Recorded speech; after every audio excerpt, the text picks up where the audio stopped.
Hi hello friends, இன்றைக்கி நம்ம சேனலில் என்ன பார்க்க போகிறோம் அப்படின்னா, நல்லா மொறுமொறுன்னு மசாலா பிரியாமல் காலிஃப்ளவர் 65 எப்படி செய்கிறதுன்னு தான் பார்க்க போகிறோம். உங்களுக்கு சிம்பிளாக குயிக்காக அதே சமயம் டேஸ்ட்டாக சமைக்கணும் அப்படின்னா கண்டிப்பாக மல்லி ஸ்பைசி கிச்சன் யூடியூப் சேனலை சப்ஸ்கிரைப் பண்ணி சப்போர்ட் பண்ணுங்கள். இப்போ வாங்க குயிக்காக எப்படி செய்கிறதுன்னு பார்த்துட்டு வந்துடலாம்.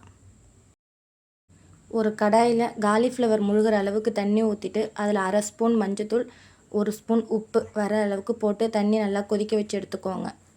இதுக்கு காலிஃப்ளவரை ரொம்பவும் பெருசும் இல்லாமல் ரொம்பவும் சின்னதும் இல்லாமல் இந்த சைஸில் கட் பண்ணி எடுத்துக்கோங்க. கொதிக்கிற தண்ணியில் காலிஃப்ளவரை ஒரு 5 நிமிஷம் போட்டு எடுத்துக்கோங்க. அப்போ தான் காலிஃப்ளவரில் இருக்கிற பூச்சி புழுலாம் வெளில வரும். இப்போதைக்கு இந்த காலிஃப்ளவரை வேற ஒரு கிண்ணத்தில் எடுத்து வச்சுட்டு ஆற வச்சுக்கோங்க. இந்த காலிஃப்ளவர் 65 செய்ய ஒரு மசாலா பேஸ்ட் ஒன்று ரெடி பண்ணலாம். ஃபஸ்ட்டு 2 ஸ்பூன் கார்ன்ஃப்ளவர் மாவு, 1 ஸ்பூன் குழம்பு மிளகாய்த்தூள், 1 ஸ்பூன் சிக்கன் மசாலா, அப்படி இல்லைன்னா கரம் மசாலா சேர்த்துக்கோங்க.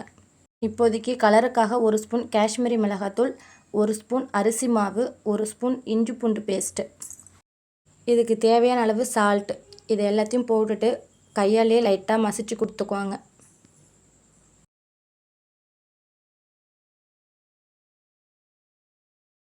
மசாலா எல்லாம் ஒன்று சேர வந்ததுக்கப்புறம் இதில் 2 ஸ்பூன் ஆயில் போட்டுக்குவாங்க. ஆயில் போட்டால் கண்டிப்பாக மசாலா பிரியாது. அதனால் 2 ஸ்பூன் ஆயில் போட்டுக்கோங்க. இப்போதைக்கு எல்லா மசாலாவையும் நல்லா கலந்துட்டு ஆல்ரெடி வடிகட்டி வச்சுருக்கோம்ல காலிஃப்ளவர், அதை நல்ல தண்ணியில் வாஷ் பண்ணி எடுத்துக்கோங்க. ஒரு 2 டைம் நல்லா வாஷ் பண்ணிவிட்டு அந்த மசாலாவோட சேர்த்துக்கோங்க. சேர்த்துட்டு நல்லா பிசைஞ்சு எடுத்துக்கோங்க. அந்த மசாலா காலிஃப்ளவரில் கோட் ஆகிற மாதிரி எல்லா இடத்துலையும் படுற மாதிரி நல்லா கையை வச்சு நல்லா பிசைஞ்சிக்கோங்க. உங்களுக்கு விருப்பம் இருந்துச்சுன்னா 1 ஸ்பூன் லெமன் ஜூஸ் போட்டு நல்லா பிசைஞ்சிக்குவாங்க. நான் இப்போதைக்கு தேவையான அளவுக்கு தண்ணி மட்டும் தெளித்து நான் பிசைஞ்சிக்கிறேன்.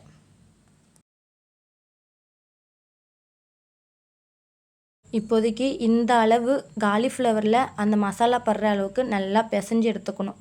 அப்படின்னா மட்டும்தான் மசாலா நல்லா பிரியாமல் நல்லா எல்லா இடத்துலையும் படுற மாதிரி இருந்தால் காலிஃப்ளவர் சாப்பிட்றதுக்கு நல்லாயிருக்கும்.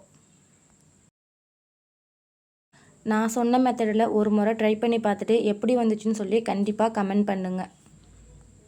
இந்த அளவுக்கு பிசைஞ்சு எடுத்துகிட்டு ஒரு 30 நிமிஷம் ஊற வச்சும் எடுத்துக்கலாம். அப்படி இல்லைன்னா அப்படியே கூட உடனே எண்ணெயை காய வச்சு உடனே செஞ்சு எடுத்துக்கலாம். நான் இன்றைக்கி உடனே தான் செய்கிறேன்.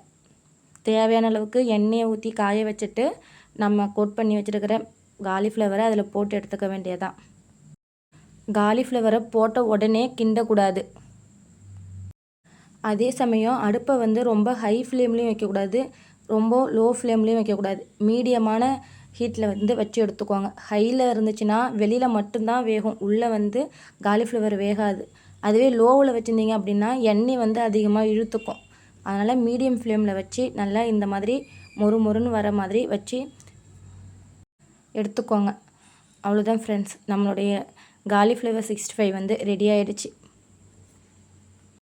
இந்த காலிஃப்ளவர் 65 ஈவினிங் டைம் ஸ்நாக்ஸாகவும் யூஸ் பண்ணிக்கலாம். அப்படி இல்லைனா வெரைட்டி ரைஸ், தயிர் சாதம் இந்த மாதிரி கூட வச்சு சாப்பிட்லாம். டேஸ்ட் சூப்பராகவே இருக்கும். ஓகே ஃப்ரெண்ட்ஸ், உங்களுக்கு இந்த மாதிரி சிம்பிளாக சமைக்கிறது பிடிச்சிருந்தா கண்டிப்பாக மல்லி ஸ்பைசி கிச்சன் யூடியூப் சேனலை சப்ஸ்கிரைப் பண்ணி சப்போர்ட் பண்ணுங்கள். பாய்.